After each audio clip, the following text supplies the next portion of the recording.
Welcome back, ladies and gentlemen. It's Alex Levac here. Today, I want to get right to it. I got a video I wanted to do about a very influential man. He was the first billionaire. Um, the government had to create monopoly laws about this guy. He changed the way education works in America. He was also responsible for our current pharmaceutical healthcare system for what that is and profit over people. But I want to talk about the guy. His name is John D. Rockefeller. He was born in New York in 1839. He lived to be 97 years old, died in 1937. He was the first billionaire, he had the first monopoly, and he was very influential. And even today, you can feel his effects today. He's a young man. He grew up in New York, and he was working as a bookkeeper for a brokerage firm. And in 1856, when he was only 18 years old, he got a $1,000 loan, and he started his own brokerage firm.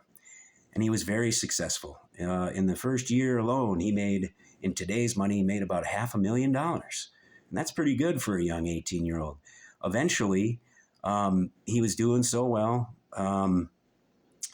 By 1863, he bought a oil refining company, and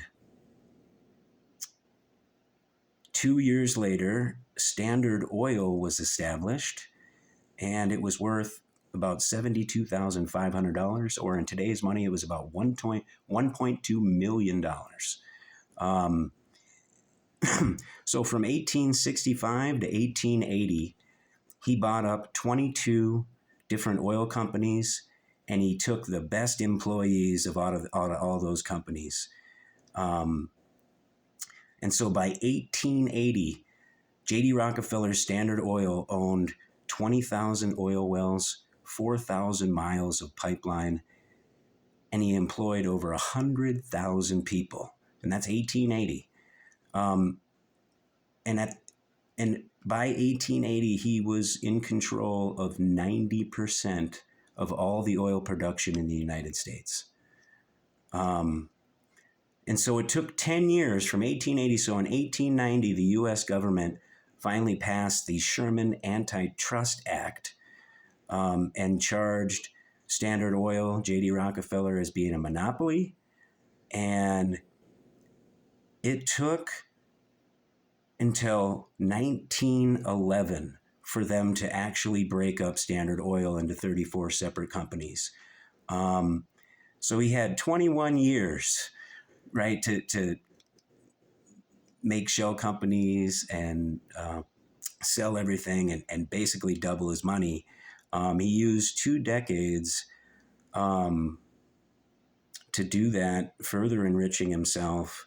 All the while, he in 1903, he created the General Board of Education charity, and he put $1 million into it.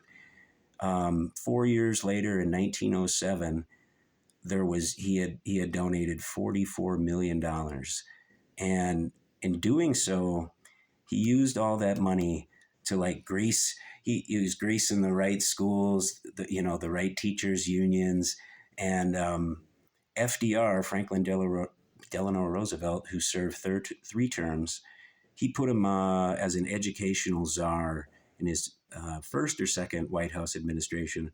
I'm sorry, I don't know the exact one. But basically, the standardized testings that we use today, like the SATs, the ACTs, that's all brought to you by J.D. Rockefeller educational system. So it's crazy. The first trillionaire uses all his money to influence the education system. And it's funny, one of his advisors was quoted as saying, "I want a nation of workers, not thinkers, smart enough to do the job and the paperwork, but not question anything else." And if you just 120 years later, boy, where's George W. on the ship? Mission accomplished banner, in the background.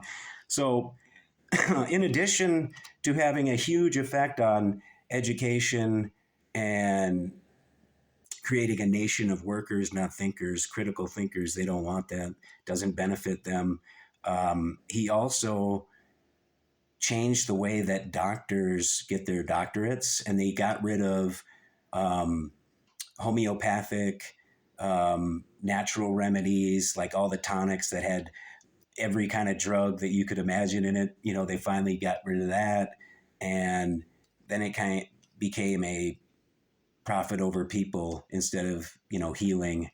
They're just treating the symptoms, basically.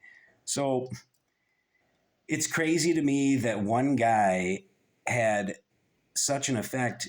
Meanwhile, while he was being accused of a monopoly, he was one of the main instigators of pushing the Federal Reserve that eventually got passed in 1913. And the year before, the richest guy, J.J. Astor in America, he went down on the Titanic, and he was vehemently opposed to the Federal Reserve. And I think like there was one other guy, I can never remember, but he was another rich guy that opposed it, and they all went down on the Titanic. And it's, if you think about, if I had X amount of dollars, what I would do with it. And this guy, I mean, no shame in his game, he single handedly has totally changed the way society works. It's crazy. So I don't want to get too long winded here. So let's wrap this up. I mean, this guy, he created how you make shell companies, how you bypass the tax laws, how you grease the right wheels, and you if you got enough money, you could do whatever you want. I mean, you know what I mean? If you're determined enough, patient enough. And this guy, you know, um, he lived to be 97 years old. He passed away in 1937. The Rockefeller family is one of the most powerful families in America. There's no denying that. They have stakes in General Electric, Westinghouse, NBC, MSNBC, Chevron, Shell. They've got New York real estate worth gajillions. I mean, they're one of the richest family out there. And if we look back at this guy, he lived to be 97 years old. He took $1,000 loan and he turned it into over $1 trillion. He created a charity. He used that charity to change the way the entire culture of America in the education, indoctrination, whatever you want to call it. He totally changed the way medicine and the big pharma, and we've all seen the consequences of that lately, regardless to what you think. Um, and it's just amazing to me that one guy, this J.D. Rockefeller guy, he, man, who would have thought? You would have thought there would be like a movie about this guy, but and I just want to leave you with a little George Carlin. They don't want critical thinkers. That doesn't help them. That doesn't benefit them. It's the American dream because you have to be asleep to believe it. And I just thank you guys for tuning in. We got the Dirty Dozen right now. You know who you are. Like, share, all that jazz. You know the thing. All right, y'all. Until the next one. Peace.